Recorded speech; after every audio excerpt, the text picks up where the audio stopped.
누가복음 5장 1절부터 11절 말씀을 가지고 깊은 데로 나아가라 라는 제목으로 하나님 말씀 증거하겠습니다. 우리나라의 역사 중에 고종의 아버지인 이 대원군은 세국 정책을 폈던 사람이죠. 그래서 외국을 배척하고 우리 자신의 고유의 밸류를 너무나도 자랑스럽게 생각했던 사람인데, 대원군을 역사적인 평가는 뭐 이렇다 저렇다 할 수가 있겠지만은 이분은 상당히 총명했던 사람이면 분명합니다.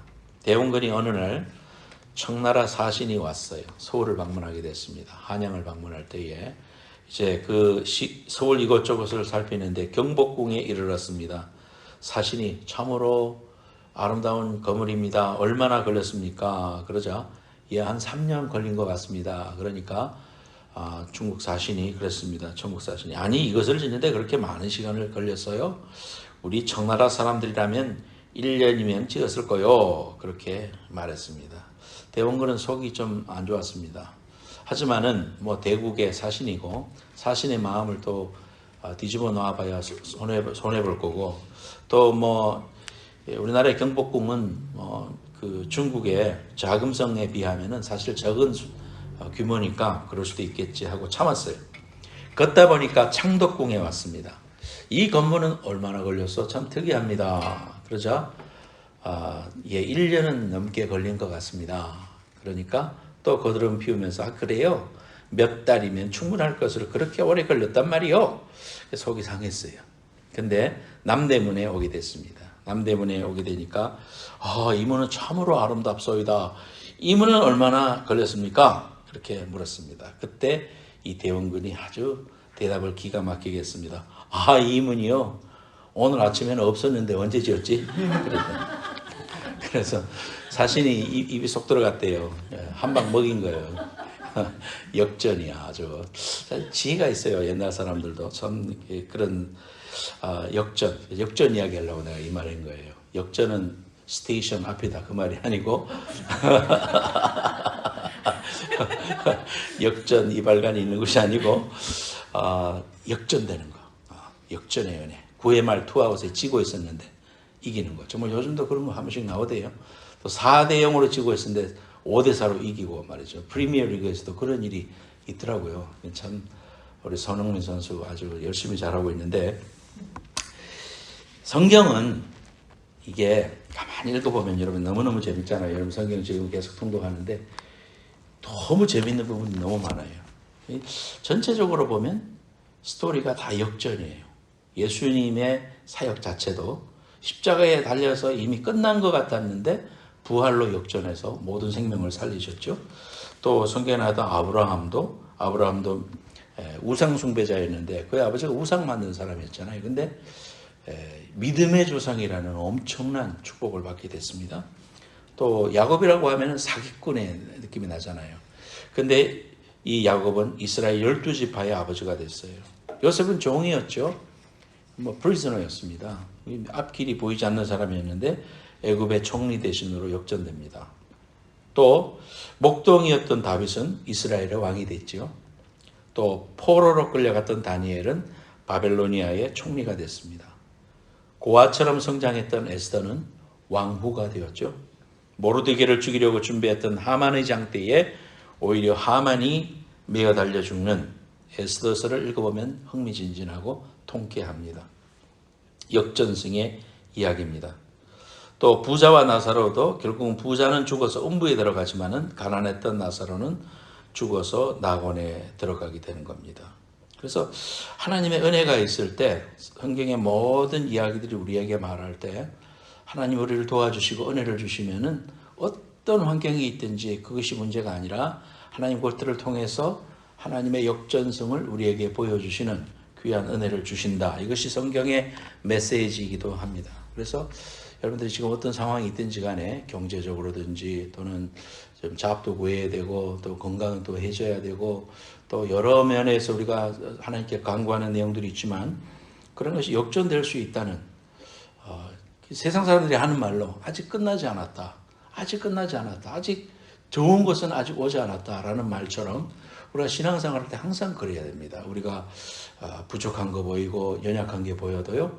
하나님을 의지하고 내 인생도 내 신앙도 내 비즈니스도 역전될 수 있다는 거, 이런 확신을 가지고 살아야 됩니다. 우리 행복한 교회도 이러한 믿음을 가지고 하나님의 귀한 은혜로 인하여 축복받고 은혜받고 능력받고 부흥되는 귀한 은혜가 있으시기를 예수님 이름으로 축원합니다. 아멘. 자, 오늘 이 말씀은 예수님께서 베드로와 야곱과 안드레를 부르는 제자를 삼는 그러한 장면의 이야기입니다. 이들은 어부였습니다. 그래서 지금도 그 이스라엘 여행을 가면은 런치로 갈릴리 호수에 가면 뭘 주느냐 하면은 베드로 고기라는 거기서 잡히는 그 베스를 가지고 튀겨 가지고 주는 그게 있어요. 그거를 줍니다. 이 닉네임이 베드로 고기야. 거기서 하도 잘 잡히는 거니까. 그래 지금도 그렇게 잡혀요. 그래서 그거 튀겨 가지고요 소금을 뿌리고 그 다음에 위에다가 라임이나 그 메론을 레몬을 이렇게 뿌리면은 그렇게 맛있어요. 튀기면은. 그래서 우리가 이 어부들은 거기서 잔뼈가 굵은 사람이야. 여러분들 낚시해봐서 아는지 몰라도 낚시할 때는 밤에 가든지 새벽까지만 해요. 낮에는 가면 안 잡혀. 왜냐하면 고기들이 낮이 되면은 다 깊은 데로 가서 잠자요. 고기도 자야 될 거 아니요. 사람만 자는 게 아니고. 그러니까 잘 안 잡혀요.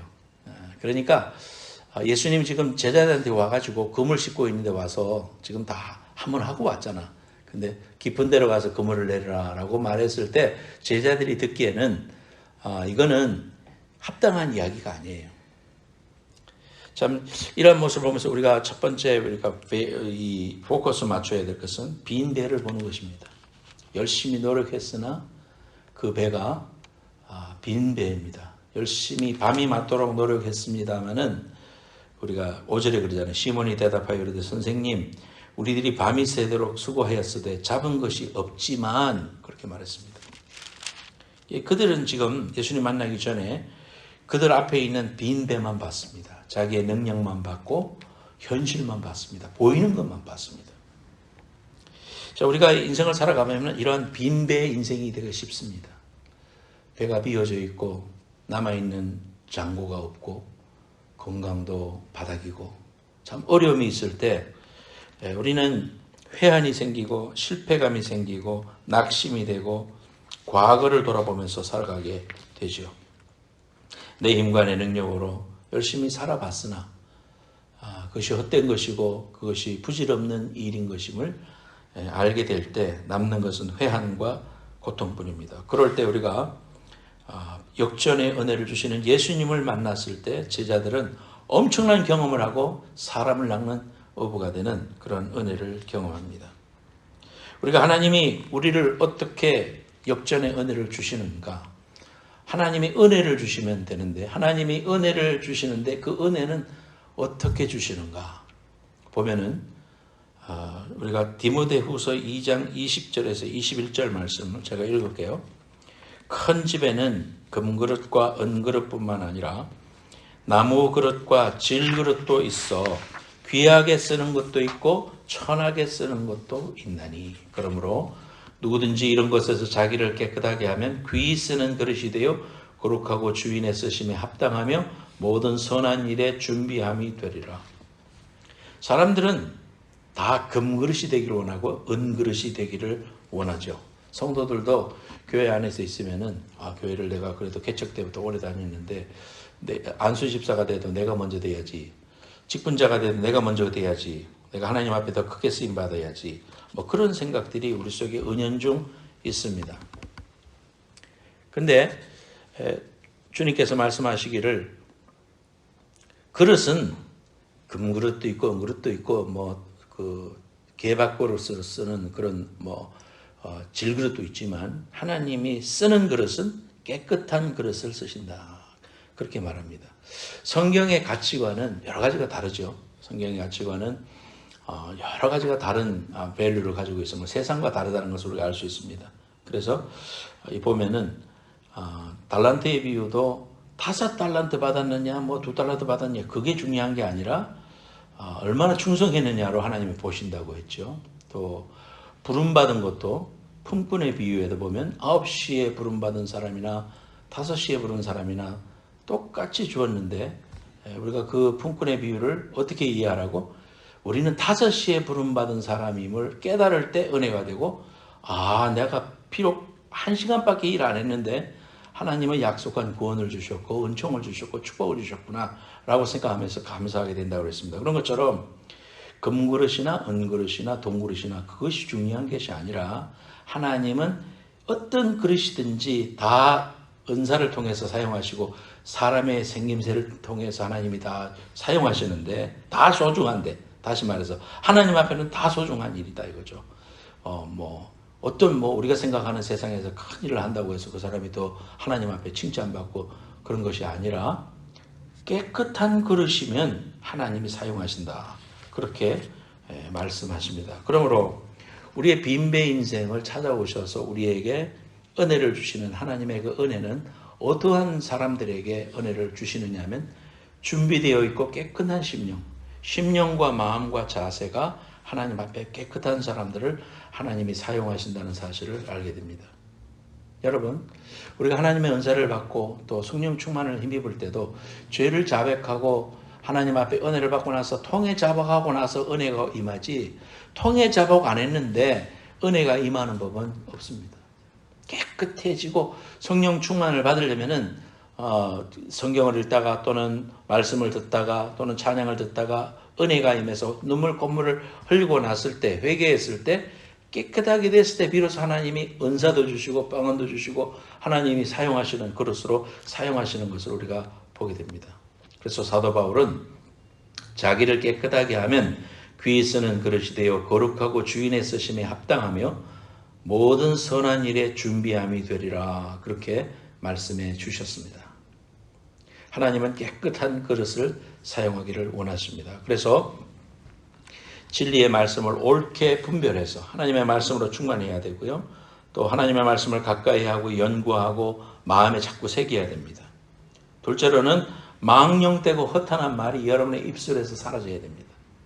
입술로 범죄하고 입술로 상처 주고 그러한 일들이 없어야 됩니다.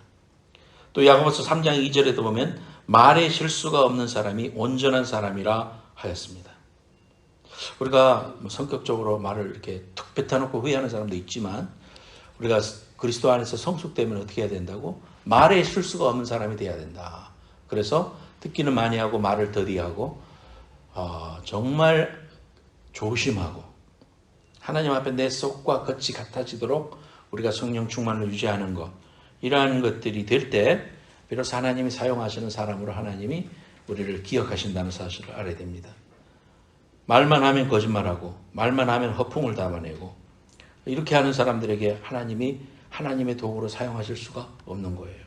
기도와 말씀으로 채워져서 여러분 모두가 하나님 앞에 귀히 쓰임받는 그릇이 되고 하나님 앞에 깨끗한 그릇이 되고 하나님이 마음껏 사용하시는 부담 없는 사람, 그런 사람 되시기를 예수님의 이름으로 축원합니다. 하나님이 생각할 때 부담 없는 사람이 돼야지. 여러분들도 사회에서 일할 때도 직장에서 이렇게 쉽게 일을 시키고 싶은 사람, 같이 이렇게 하고 싶은 사람 있죠. 긍정적이고 또 내 말을 토 안 달고 또 같이 정말 진심으로 도와주려고 하는 사람, 그런 사람하고 일하고 싶지. 하루라도 일을 했는데 막 자기 뜻대로 하려고 하고 막 자기 고집을 내세우고 자기가 하는 게 가장 옳은 방법이라고 이야기하는 사람하고는 같이 일하기 싫죠. 부담이 되는 사람은 하기 싫죠. 하나님 앞에도 순전하고 깨끗한 젖을 사모하고 주님 앞에 언제든지 주님, 내가 여기 있습니다. 나를 사용하시옵소서. 내 상황과 관계없이 주님이 필요하시다고 하면은 예 주님. 한번 따라해봐요. 예 주님. 예 주님. 이런 게 필요해요.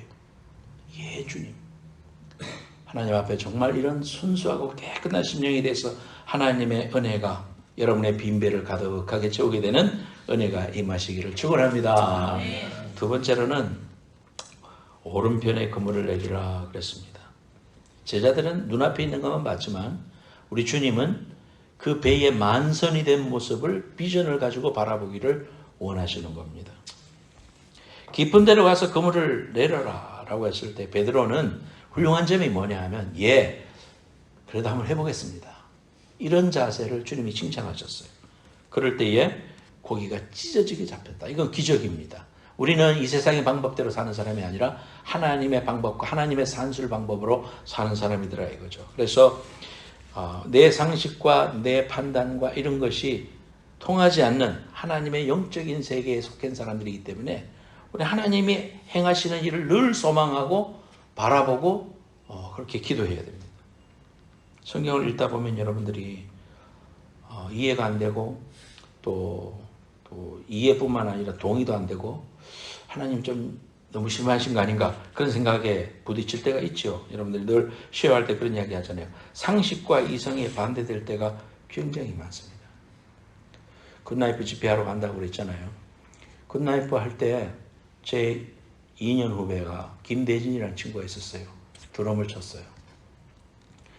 그래서 참 나를 따르고 좋아했습니다. 저희 아내도 너무 형수님 하면서 좋아했는데 제가 대학 졸업하고 나서 신학대학원 다닐 때 소식을 들었습니다. 그 대진이가 태종대에 놀러 갔다가 물에 빠졌다, 죽었다. 그런 이야기를 들었을 때 안 믿어졌습니다. 그래서 이제 장례일을 한다고 그래가지고 정말 그 낙동강 근처에 가서 대구에 뼈를 이렇게 뿌리면서 대진아 천국에서 만나자 나 혼자 그러면서 울었던 기억이 납니다. 왜 하나님이 그 믿음의 사람 훌륭한 헌신된 사람 CCC 순장 자기 엄마는 혼자 사업하면서 남편도 없이 그 아들 잘 키우겠다고 대구 황금동에 아파트 14평 얻어줘가지고요 거기에서 다니게 했어요. 자기 집에서 말고 여기서 다니게. 저도 몇 번이나 그 집에 가서 여러 번 잤었습니다. 그만큼 그 외아들을 위해서 너무 애써줬던 엄마 얼마나 낙심이 됐었을까 그런 생각이 들어요. 그래서 하나님한테 가면 물어볼 거예요. 왜 그렇게 빨리 데려가셨어요? 아무리 생각해도 사역을 위해서도 그렇고 그 개인의 삶과 비전을 봐서라도 하나님 그렇게 일찍 데려가실 이유가 뭘까? 아무리 생각해도 이해가 안 돼요. 그렇죠? 하지만은 제가 아는 거 있죠. 하나님은 항상 오르시고 하나님은 온전하시고 하나님의 깊은 뜻이 있을 것이다. 내 머리로 하나님을 다 이해하려고 할 수가 없죠. 어린아이가 칼을 갖고 놀려보는 아이에게서 칼을 빼앗아 갈 때 애가 울지요. 엄마는 날 사랑하지 않는다. 도대체 내 엄마라는 사람은 이해할 수 없다. 라고 하는 것처럼 우리가 모르는 게 있겠지. 하나님의 깊으신 뜻이 있겠지. 그러면서 믿음으로는 받아들이죠. 하지만 천국에 갈 때 우리가 다 알게 될 겁니다. 여러분들도 아마 주위에 그런 스토리들이 많이 있을 거예요. 저도 수없이 많이 있어요. 그런 이야기들이. 자, 이런 이야기들을 보면서 내 생각과 다르고 하나님의 생각과 내 생각이 어긋나고 기다려야 되고 너무나 오랫동안 있어야 되고 이럴 때 이사야 55장 8절 9절 내 생각이 너희의 생각과 다르며 내 길은 너희의 길과 다름이니라. 여호와의 말씀이니라. 이는 하늘이 땅보다 높음같이 내 길은 너희의 길보다 높으며 내 생각은 너희의 생각보다 높음이니라. 그렇습니다. 하나님의 생각은 선하시잖아요. 하나님은 독생자를 우리를 위해서 십자가에 죽이실 만큼 선하시고 우리를 너무 사랑하시는데 하나님이 행하시는 일들을 내 생각으로 인간의 생각으로 나의 짧은 소견으로 다 이해할 수는 없지만 믿음으로 받아들이는 겁니다. 하나님 나는 이런 다우트도 있고 또 이해되지 않아서 하나님 동의가 안 되는 부분도 있지만요. 내가 하나님을 받아들이는 것은 하나님은 나를 위해서 독생자를 보내주신 분이고 또 그 날과 그때가 되었을 때 우리에게 얼굴과 얼굴을 대하며 다 말씀해 주시고 위로해 주시고 눈에서 눈물을 씻겨 주시고 칭찬해 주시고 끌어안아 주실 것이라는 그러한 확신이 있기 때문에 나는 주님을 믿기로 했다. 주님을 확신하고 주님을 믿기로 결정했다. 이러한 믿음의 고백이 저와 여러분들에게 있어야 될 줄로 압니다. 하나님의 생각은 우리가 생각과 다르고 하나님의 길은 우리의 길과 다릅니다. 많이 다릅니다. 하지만 인간적인 생각을 가지고 하나님의 생각을 다 평론할 수 없습니다. 이때 필요한 게 믿음입니다. 예, 주님, 내 생각으로는 깊은 데 가면 지금 낮이고 고기 하나도 없습니다. 그렇지만 내가 그물을 드리겠습니다. 라고 했을 때 깊은 데로 나아가서 그물 속에 찢어져서 이웃 배까지 오게 해서 거기에 다 배가 잠길 정도로 그만큼 차게 되는 그런 은혜를 경험한다. 이게 하나님의 은혜고 하나님의 축복이라는 거죠. 마태복음 4장 4절에 사람이 떡으로만 살 것이 아니라 하나님이 입으로부터 나오는 말씀으로 살 것이니라 그랬습니다. 그래서 우리가 성경을 열심히 읽는 이유는 하나님의 생각을 알기 위해서 읽는 거예요. 하나님의 약속이 어떤 것이고 내 생각과 하나님 생각이 다를 때 누가 고쳐야 돼? 하나님이 고쳐야 돼? 내가 고쳐야지. 하나님께 내 생각을 맞추는 거, 그 신앙생활이에요.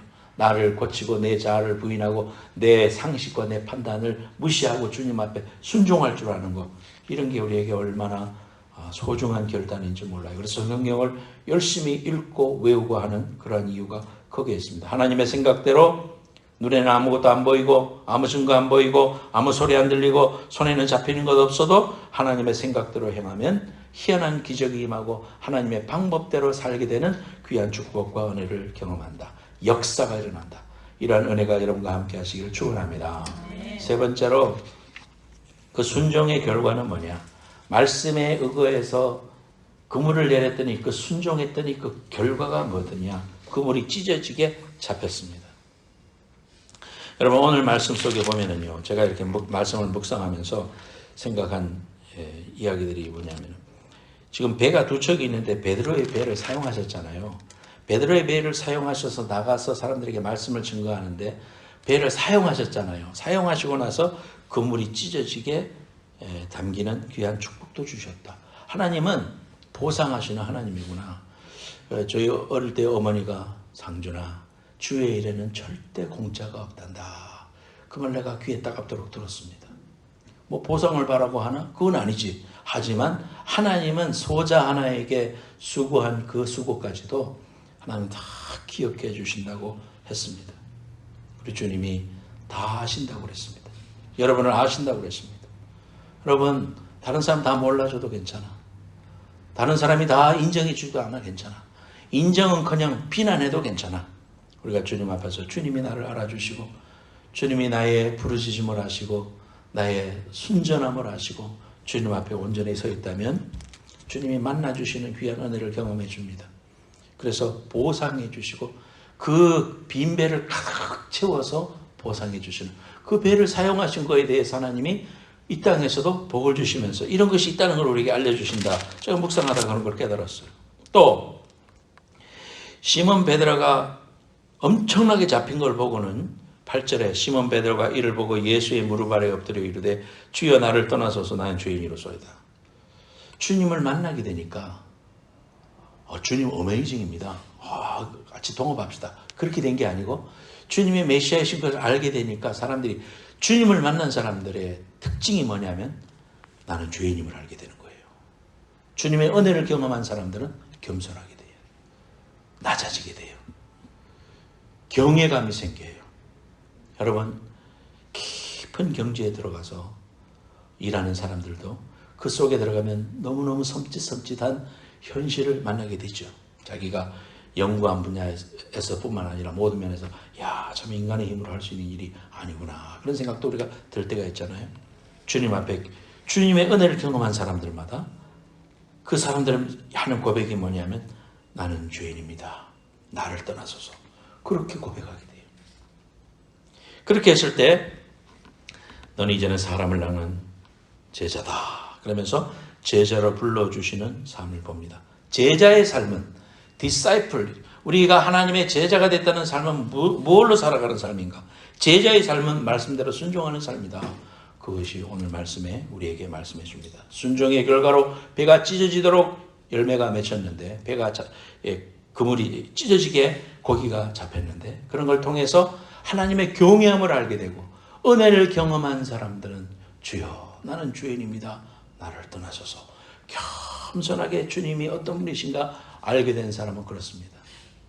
저 여러분들이 은혜를 받고 신앙의 연수가 올라가고 직분을 받고 하나님 앞에 그렇게 살면서 우리의 삶이 어떻게 변화되는가? 낮아지고 내 자아는 없고 오직 구속한 주만 보이는 사람, 나에게 즙을 짜낸다면 오직 예수 그리스도의 피 묻은 십자가만 보이는, 그걸 위해서 나를 부인하고 주님 따라가는 거 아니겠습니까? 예수를 오래 믿었다고 하면서도 교만해지고 냄새 피우고 교회를 어지럽게 하고 나는 공부받아 자기의 자아를 실현하려고 하고 이렇게 하는 사람들은 하나님 앞에 회개해야 됩니다. 은혜를 받고 주님의 기적을 경험하고 순종한 사람들은 철저하게 낮아졌다. 주여 나는 죄인이옵니다. 나를 떠나시옵소서.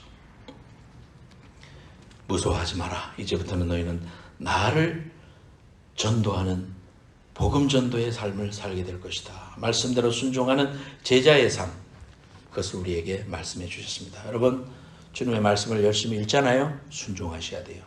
순종하고 나를 깎아내야 됩니다.